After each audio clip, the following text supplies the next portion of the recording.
March 14th, 2025. Fort Bragg, main conference room. A woman in dress greens sits across from a panel of 3 colonels. Her team leader stands at the opposite end of the table. He is wearing his combat ribbons and his Distinguished Service Cross. He is telling the panel that I killed 6 men with a syringe full of morphine to cover my own incompetence. His voice is calm. His hands are steady. Behind him, 2 rows of special operators sit with their arms folded. They are watching me like I am something that needs to be removed. What the room does not see yet is the encrypted hard drive sitting in my locked car 200 yards from this building. Inside that drive is a second-by-second timeline of every heartbeat, every breath, every blood oxygen level from all 8 members of our team. The data proves they were already dead before my syringe ever came out. But here's the thing. Command has classified that data as a national security risk. They will not allow it. Into this hearing, they think I have nothing. They think the hero across the table has already won. How did I force the truth through a system built to protect the wrong side? That is the whole case. I joined the 75th Ranger Regiment as a combat medic in 2018. By 2023, I was assigned to a specialized direct action unit operating in contested zones. Our team leader was Captain Donovan Hayes, 34 years old, West Point, 2 silver stars, the kind of operator who gets his picture on recruiting posters. He had the trust of command and the loyalty of every man on the team. I was the only woman. I was also the only medic. Our mission profiles were high risk. We wore specialized combat suits with woven biosensors that tracked vitals in real time. Heart rate, blood oxygen, respiratory rate, core temperature. The data fed into a black box recorder synced to atomic time. The system was designed to survive mission failure. If we went down, the data would tell command exactly what happened and when. It was our insurance policy. On January 9th, 2025, we deployed to a compound raid in northern Syria. 8 operators, Captain Hayes, myself, 6 assaulters. The target was a fortified basement structure. Intelligence said 4 hostiles inside. Hayes called for a dynamic breach. He chose the explosive charge himself. I was positioned 30 meters back with Overwatch security. The assault team stacked at the door. Hayes placed the charge. I heard the countdown over comms. 3, 2, 1. The explosion was wrong, not loud, massive. The shockwave hit me even at 30 meters. My helmet display lit up with alerts. 6 red icons, all flatlined within 2 seconds of each other. I ran to the breach point. The door was gone. The walls were cracked. Inside the structure, the entire assault team was down. Catastrophic overpressure trauma, ruptured lungs, hemorrhaging. I triaged them one by one. No pulses, no respiration, pupils fixed and dilated. The biometric data streaming into my heads-up display showed flat lines across the board. Their suits recorded the moment of death down to the microsecond, all within a 3-second window. I started CPR on the nearest body anyway, standard protocol. I worked for 11 minutes before Hayes pulled me off. His face was white. His hands were shaking. He told me to stop. He told me they were gone. I looked at his helmet display. He had been watching their vitals die in real time, from his position 20 meters back. He saw the flatline cascade. He knew. We extracted under cover. The mission was ruled a catastrophic failure. 6 killed in action. Cause of death listed as hostile action pending investigation. But here is what happened next. 3 days after we returned, I was called into a closed room with Hayes and the unit commander. Hayes told them I had administered morphine auto-injectors to the casualties in the field. He said I had given lethal doses to men who were still alive. He said, I panicked under pressure and turned a recoverable situation into a massacre. He said my negligence killed 6 operators. The unit commander looked at me and asked if that was true. I said no. I said the team was already dead from overpressure trauma before I ever opened my med kit. I said the biometric data would prove it. Hayes shook his head. He said the data was corrupted. He said the blast must have damaged the sensors. He said the only reliable witness was him. The commander believed him. 2 days later, I was formally accused under Article 32 proceedings. The charge was negligent homicide. 6 counts. The unit closed ranks. Overnight, I went from trusted medic to toxic liability. No one would sit with me in the chow hall. No one returned my messages. I was given a desk in an empty office and told to wait for my hearing date. The cultural term for it is loss of confidence. It is a death sentence. That happens before the trial even starts. I knew the biometric data was my only way out. The black box recorders were retrieved with the bodies. They were sitting in a classified storage facility on base. I filed a formal request to enter them as evidence. The request was denied. The reason given was national security. The data contained operational details that could not be disclosed in an open proceeding. I appealed. Denied again. I went to the JAG office and demanded access under discovery rules. They told me the data was need to know. They told me I did not need to know. What the room does not see yet is that I had kept my own copy. Every combat medic is issued a wrist-mounted diagnostic tablet that syncs with the team. Biometric network in real time. It is designed to give us live vitals during triage. My tablet cached the last mission automatically. When I pulled the data 3 days after the incident, it was still there. Complete timeline. 8 operators, synchronized to atomic time, every heartbeat, every breath, every oxygen saturation level, every alert sent to Hayes' helmet display. I copied it onto an encrypted thumb drive and locked it in my personal safe. I did not tell anyone. I knew that if command found out, they would classify it, seize it, or destroy it. So I waited. I built my case in silence. I pulled the technical manuals for the biosensor system. I documented the specific physiological signatures of overpressure trauma versus opioid overdose. I mapped the timeline second by second. At 11:23 and 14 seconds, the charge detonated. At 11:23 and 16 seconds, all 6 assault team members showed sudden catastrophic drops in blood oxygen. SpO2 levels went from 98% to unmeasurable in under 2 seconds. At 11:23 and 17 seconds, all 6 heart rates went to 0. At 11:23 and 19 seconds, Hayes' helmet display logged 6 automatic man-down alerts. At 11:34 and 42 seconds, I arrived at the breach point. At 11:35 and 10 seconds, I confirmed no pulses. At 11:46 and 18 seconds, I began CPR.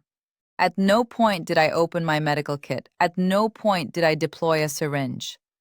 The auto-injectors I carried had internal logs. They recorded the exact microsecond they were activated. I pulled those logs. Not one of them showed deployment during the mission. Not one. I compared the physiological data. Opioid overdose produces a specific signature: gradual respiratory depression, decreased heart rate, slow oxygen desaturation, specific QT interval changes on the EKG waveform. The data from the 6 dead operators showed none of that. It showed instant traumatic arrest, flat EKG, no respiratory effort, immediate oxygen collapse, the kind of signature you only see with massive blunt force trauma or explosive overpressure. I pulled the acoustic logs next. The suits recorded environmental sound. I isolated the explosion. I ran the waveform through analysis software. The blast measured 32 decibels higher than the recommended safe limit for enclosed breach operations. Hayes had used a charge designed for hardened bunkers. He used it on a residential basement. The overpressure alone would have been lethal to anyone within 15 meters. I also pulled my own biometric data. From 11:35 to 11:46, my heart rate was between 160 and 178 beats per minute. My respiratory rate was elevated. My core temperature spiked. It was the signature of someone performing frantic, life-saving efforts under extreme stress. It was not the signature of someone calmly administering lethal injections. I had everything I needed, but I still could not enter it as evidence. My hearing date was set for March 14th. I had 48 days. I spent them building leverage. I contacted the manufacturer of the biosensor system. I got a signed affidavit from their lead engineer confirming that the data encryption was tamper-proof. Any attempt to alter the logs would leave a metadata trail, checksum mismatches, export timestamps, file size changes. I got a second affidavit from a forensic data analyst confirming that my cached copy showed no signs of tampering. I contacted a military physiologist. I got a third affidavit explaining the difference between traumatic death and drug-induced death at the biometric level. I built a list of procedural precedents where classified data had been entered into Article 32 hearings under controlled conditions. Sealed sessions, need-to-know panels, redacted technical summaries. There were 11 cases in the last 6 years. I filed a motion citing all 11. The motion was denied. I filed again. Denied. I went directly to the hearing officer and requested a sealed session. He said no. He said the data was not relevant. He said the case would proceed based on witness testimony. That was when I realized they were not trying to protect national security. They were trying to protect Hayes. 2 weeks before the hearing, I got a message from one of the assault team members who survived. He had been positioned outside the breach point with me. He told me privately that Hayes had argued with the breacher about the charge size. The breacher wanted to use a smaller charge. Hayes overruled him. He said it was a judgment call. He said Hayes made the call. He said he would testify if I could protect him from retaliation. I told him I would try. He never showed up. The day before the hearing, I printed the entire biometric dataset, 263 pages. I had it bound. I had it notarized as a true and accurate copy of the cached data. I brought 3 copies, one for me, one for the panel, one for Hayes. March 14th. The hearing starts at 0900. I walk in with the bound report in my hand. Hayes sees it. His face does not change, but his jaw tightens. The panel calls him first. He walks them through the mission. He describes the breach. He describes finding the casualties. Then he describes me. He says I opened my med kit without checking vitals. He says I deployed at least 4 morphine auto-injectors. He says I told him I was trying to manage their pain. He says I did not realize they were already gone. He says it was a tragic mistake made under pressure. He says he tried to protect me. He says he did not want to ruin my career. But he says the truth matters more. The panel thanks him for his courage. They ask me if I have questions. I stand. I walk to the center of the room. I place the bound report on the table in front of the panel. I say, I have evidence that directly contradicts Captain Hayes' testimony. The hearing officer asks, what kind of evidence? I say, biometric data logs from the mission. Synchronized vitals from all 8 operators. Second-by-second timeline. He says, that data is classified. I say, This is a cached copy retrieved from my issued medical tablet. I say it is my personal equipment. I say it contains no operational intelligence, only physiological data. He says, I do not have authorization to possess it. I say, the data was automatically recorded as part of my medical duties. I say, I am required to maintain medical records. I say, this is a medical record. The room goes quiet. Hayes is staring at me. The panel is looking at the report. The hearing officer picks it up. He opens it. He sees the timeline. He sees the flatline cascade. He sees the timestamps. He looks at Hayes. He asks if Hayes was aware that the biometric system recorded the event. Hayes says yes. He says the data was corrupted. I pull out the affidavit from the system engineer. I hand it to the panel. I say the data is tamper-proof. I say any corruption would leave a trail. I say this data shows no corruption. The hearing officer asks what the data shows. I walk them through it. 11:23 and 16 seconds. All 6 operators suffer simultaneous oxygen collapse. 11:23 and 17 seconds. All 6 flatline. 11:23 and 19 seconds. 6 man-down alerts are sent to Captain Hayes' helmet display. I pull out a screenshot of the alert log. I show them the timestamp. I show them that Hayes was notified of 6 deaths before I even reached the breach point. I pull out the auto-injector logs. I show them that not one syringe was deployed during the mission.